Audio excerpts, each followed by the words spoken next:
Gran gusto de saludarlos en este nuevo programa de Corrientes de Pensamiento.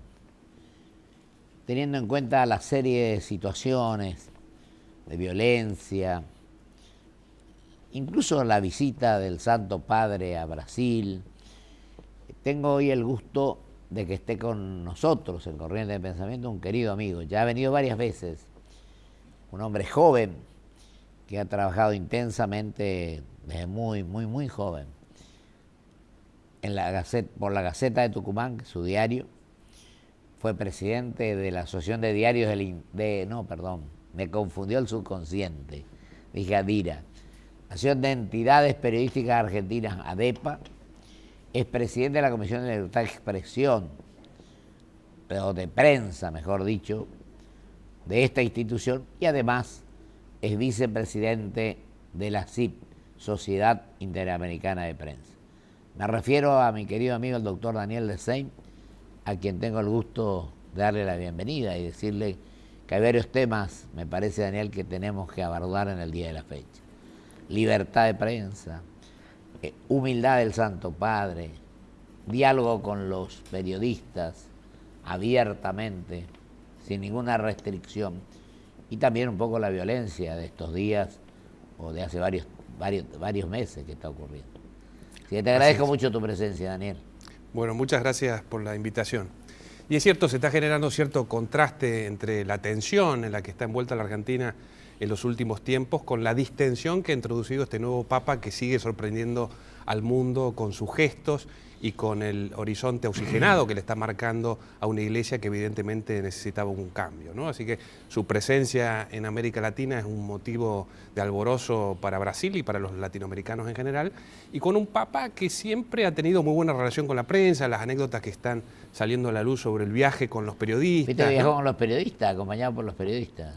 Haciendo bromas en un tono muy cordial. Yo recuerdo que Bergoglio estuvo en el 2006 en ADEPA dando una conferencia sobre la relevancia del periodismo, y allí señalaba que tanto los sacerdotes como los periodistas tenían en común la búsqueda y el compromiso con la verdad, ¿no? Así que Bergoglio siempre ha tenido excelente sintonía con el periodismo. De hecho, una gran amiga mía, que es Francesca Ambrogetti, es la coautora de la primera biografía que se hizo sobre el Papa junto con Sergio Rubín, ¿no? Los dos estuvieron hace 3 semanas en este programa hablando justamente de la enorme trascendencia que ha obtenido el libro.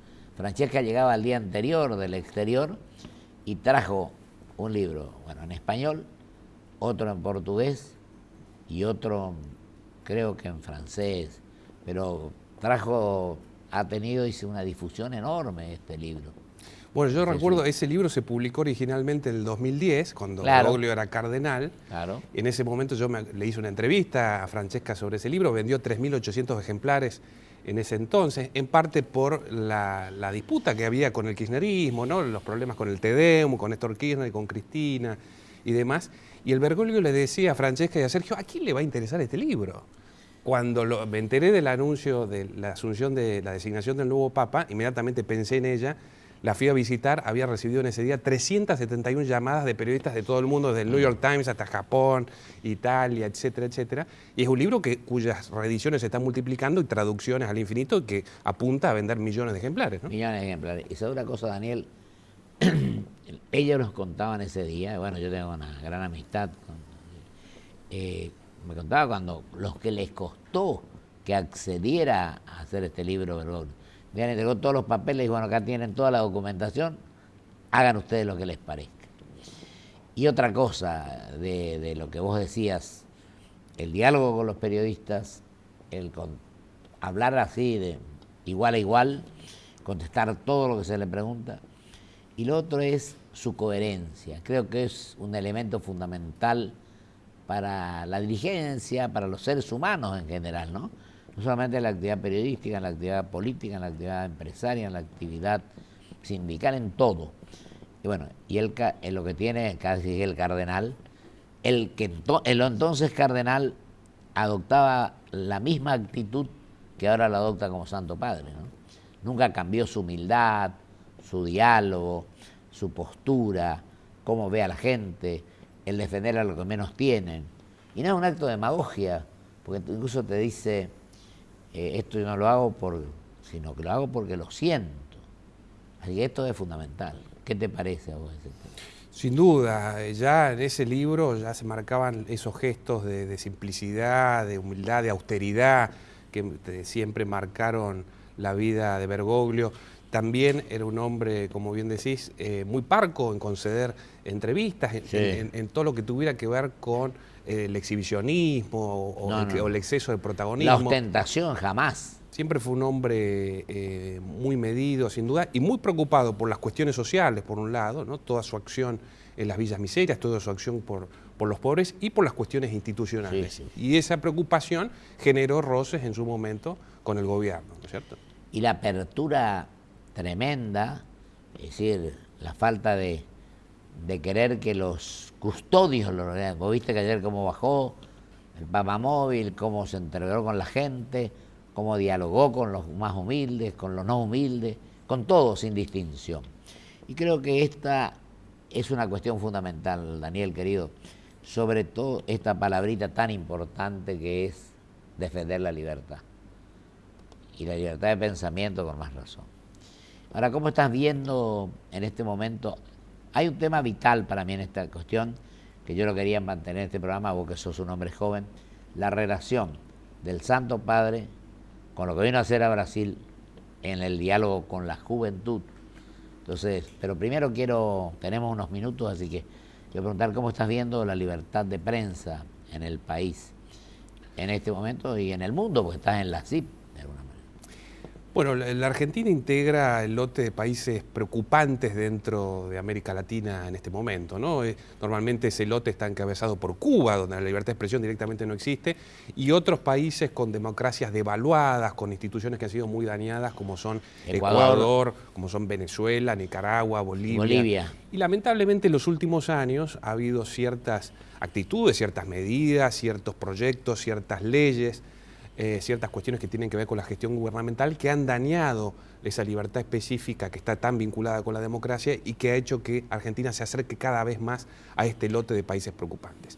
En los últimos tiempos, elementos como el boicot publicitario, que es el mayor golpe económico que ha sufrido la prensa en los últimos 30 años, a partir de la intimidación del secretario Moreno a las cadenas de electrodomésticos y supermercados, ha implicado una caída del 15% de la facturación publicitaria y por lo tanto es un golpe que está atado al uso de la pauta oficial como una herramienta de disciplinamiento editorial. Entonces, los recursos públicos destinados a crear un aparato paraoficial que intenta deslegitimar, por un lado, al periodismo independiente y por otro lado, sustrae fondos a la prensa libre y por otro lado, esta intimidación a los anunciantes privados. A eso se suman proyectos como los de papel prensa, ¿no es cierto? La amenaza de expropiación concreta que está allí, que implica a poner en manos del gobierno el principal insumo del periodismo gráfico, al mismo tiempo en el mismo gobierno que controla la importación. Entonces hay una verdadera espada de Damocles para el sector en ese sentido. La ley de medios, cuestiones que tienen que ver con la clausura comunicacional, la ausencia de conferencias de prensa, lo que estábamos hablando recién respecto del Papa, se da de manera invertida con los funcionarios, ¿no? El acceso a la información pública hoy no tiene una ley y es cada vez más difícil para los periodistas y para el público en general conocer cómo se gestionan los recursos de todos. Hoy tenés un artículo que demuestra que muchas veces los gobiernos, yo creo que nunca tanto como ahora, como en alguna otra circunstancias del país, ¿no? A mí me tocó representar mi provincia y presidir la Comisión de Libertad de Expresión. Ahí vos tenés, en esa copia acá la tengo, donde logramos, gracias a Dios en aquel momento, cuando fue atacado don Raúl Datri, que era hombre de un diario del interior, del sur del país. Entonces se logró eliminar que los periodistas den a conocer la fuente de información. Había un conjunto en ese Senado que trabajó por esto. Y lo otro fue, como dice ahí, el 244 del Código Penal, donde se eliminó la figura penal del desacato, que es el artículo 244 del Código. Yo lo traje a estas crónicas del Senado, del 93-94, para que realmente hagamos un análisis profundo de esta cuestión. Y lo que vos decís, creo que de ninguna manera, nos quedan 10 minutos, Daniel, eh, pueden turbiar, pueden molestar a la prensa. Yo digo siempre que uno defiende a rajatabla la libertad de prensa, la libertad de expresión, la libertad de información. Lógicamente, ni vos, ni yo, ninguno que defiende esto es partidario del libertinaje. O el otro tema que vos decías bien. Fíjate vos que acá, por ejemplo, hablamos de que tampoco se pretende que la gente sea obsecuente. Fíjate cómo yo terminaba este artículo. Decía Abraham Lincoln, dejad que el pueblo conozca los hechos y el país estará a salvo. Me parece que es un tema fundamental que había que haberlo planteado. Pero volviendo a lo del Santo Padre con la juventud, que creo que es de una enorme trascendencia este viaje y lo que está haciendo, yo siempre digo que en estos 3 meses y pico que lleva, el día que vinieron Francesca y Sergio, que cumplían 3 meses de que había sido designado Santo Padre. Y la verdad que ha hecho una revolución pacífica en todo este tiempo, ¿no? Así que no sé cómo crees esta relación, vos que sos joven, en una cantidad de amigos jóvenes que practicás, estás haciendo periodismo desde hace bastante tiempo, desde muy joven. ¿Cómo ves que tenemos que encaminar este camino? Un año electoral, un año en el cual tenemos que dar igualdad de oportunidades. Y lo que vos decías sobre todo, que los medios sean tratados con igualdad de oportunidades e igualdad ante la ley, porque si no, la sumisión económica hace que los medios se tengan que someter. Bueno, Te dejo a vos, querido Daniel. Sí, el Papa hizo un guiño a la juventud, ¿no? Y al movimiento de los indignados en Brasil, que ha sorprendido tanto al gobierno. Sin duda, lo que señala allí Francisco, hay que saber interpretar y hay que saber, no hay que traicionar las expectativas de los jóvenes, ¿no? La dinámica que están imprimiendo los jóvenes a la vida política, a la vida social de los países es extraordinaria, ¿no? Los movimientos de tipo político que hemos visto en distintos lugares del mundo, promovidos por las redes sociales y activados básicamente por jóvenes que hacen tambalear y hacen caer gobiernos, sin duda son señales a las que cada vez hay que prestarle mayor atención.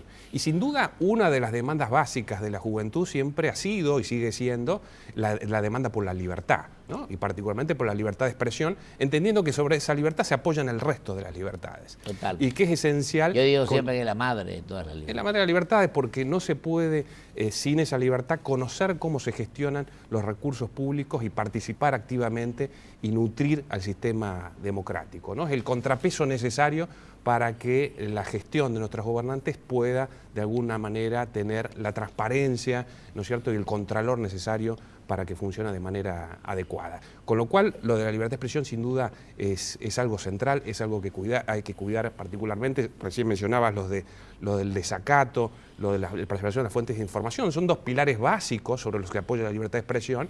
Son 2 conquistas muy importantes. La despenalización de las injurias y de las calumnias también ha sido otra conquista, pero hay nuevos sistemas más sofisticados que intentan, que socavan esa libertad, desde la censura a las consultoras económicas por dar índices de inflación alternativos a los oficiales, la persecución a través de los órganos de control a los periodistas y a los medios, el uso de leyes como la ley de medios como un traje a medida contra un cierto grupo en particular, es decir, todas las represalias que hacen que la libertad de expresión no se agote solamente en la posibilidad de decir lo que uno quiere, lo que uno y lo que uno piensa. Y la defensa del sistema republicano también.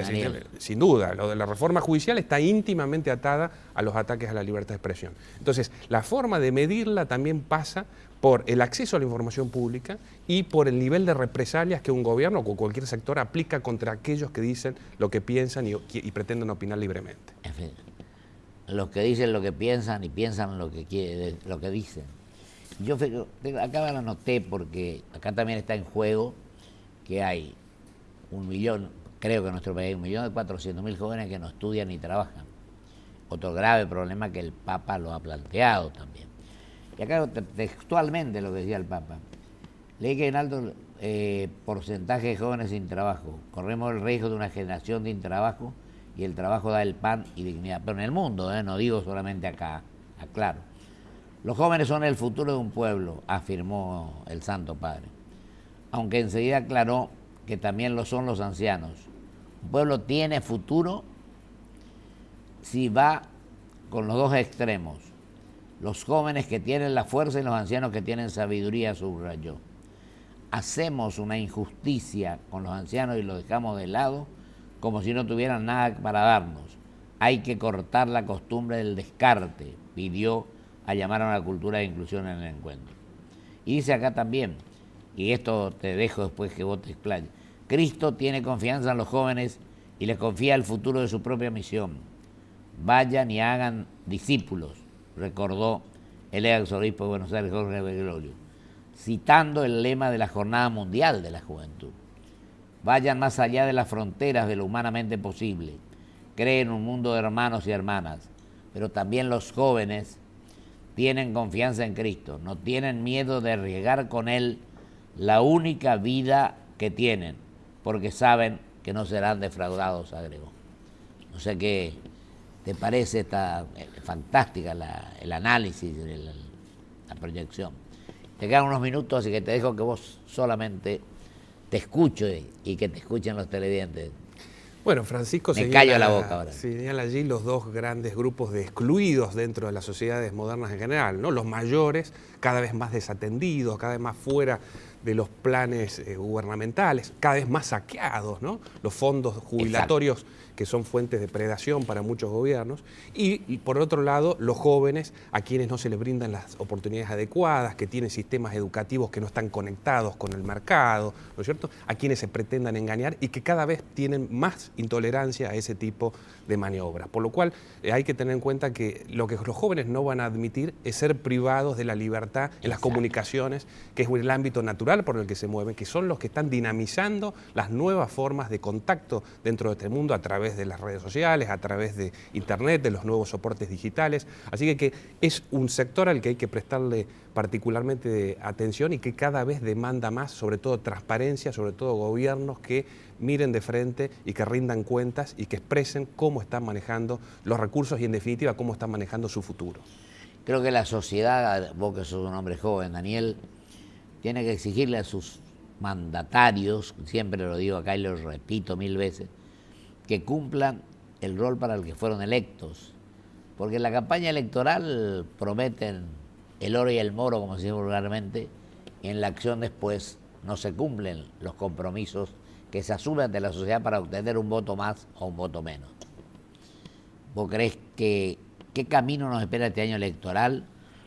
Primero, por supuesto, que creo que vamos a coincidir en no reforma de la Constitución. Y con respecto a lo demás, vos que sos un hombre joven, ¿cómo ves el futuro del país? En estos minutos que nos faltan, te dejo que vos te explayes con tranquilidad.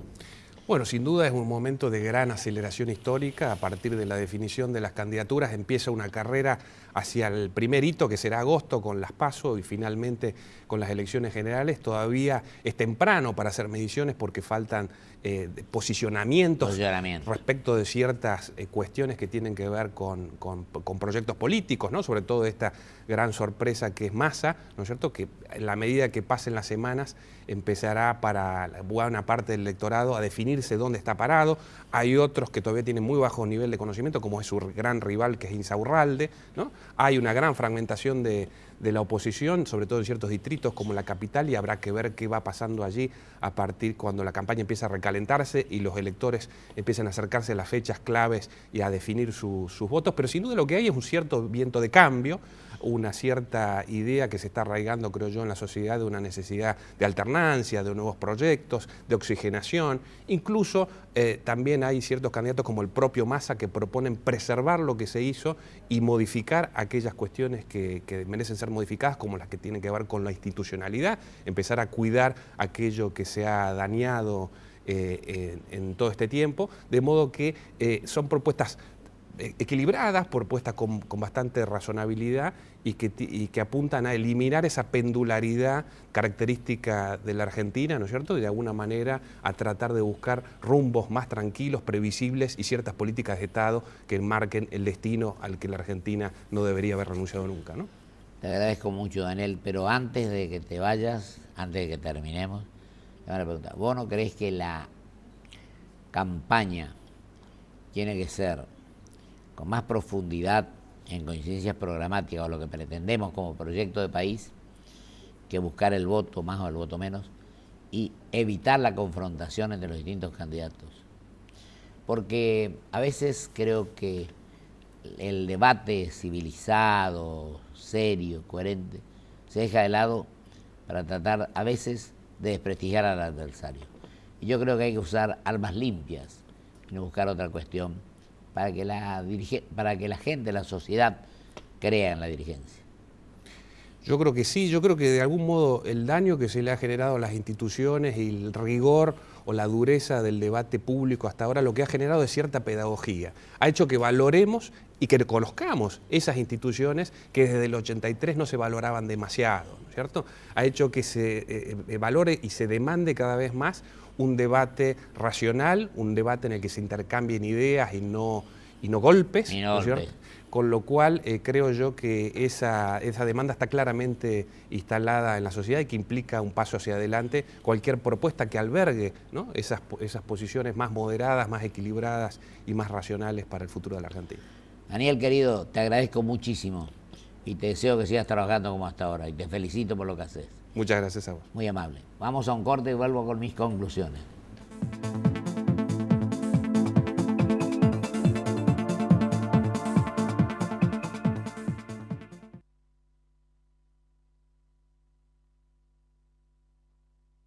Auspicia este programa LAN, el encanto de volar.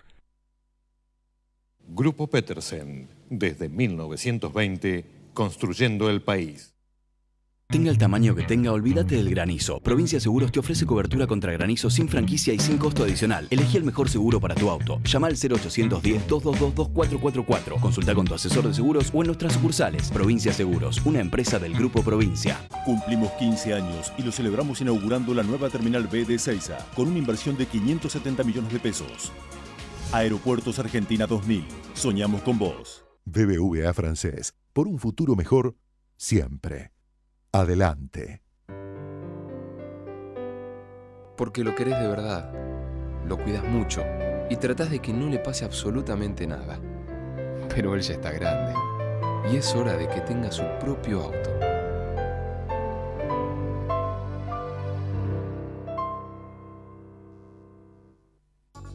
Créditos Pymes. ¿Sabías que el crédito que tu pyme necesita está en el Banco Ciudad? 0822-20400. Ya conoces tu ciudad, ahora conoce tu banco. Banco Ciudad, te quiere ver crecer.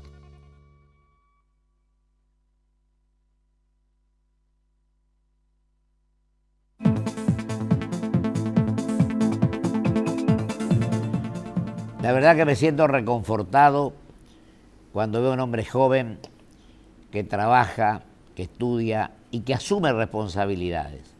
No se limita a criticar, sino que ejerce un enorme protagonismo en defensa de esta palabra magnífica que es en defensa de la libertad. Y también en defensa de las instituciones. Así que esto hace que yo reconozca hoy que es necesario, la conclusión a la que arribo es de que en lugar de estar todos contra todos, expresemos programas concretos que vamos a llevar adelante si cada uno de los que plantean estas cuestiones son electos, donde la sociedad les va a demandar el cumplimiento de los compromisos asumidos. Y el próximo jueves voy a contar con la presencia de un hombre que planifica, que estudia y que analiza en profundidad los problemas, que es el doctor Alieto Guadañi. Pero terminando, se me fue el tiempo, este programa, quiero convocar a todos a que ahora que está entrando una etapa decisiva del proceso electoral, aprendamos a respetarnos los argentinos. Tenemos que dar el ejemplo, los dirigentes y los que son candidatos, yo no lo soy, para que la sociedad crea nuevamente en nosotros. Ese es el compromiso que tenemos que asumir entre todos. Libertad, fortalecimiento de las instituciones y un debate civilizado y constructivo. Muchísimas gracias. Hasta el próximo programa, si Dios quiere.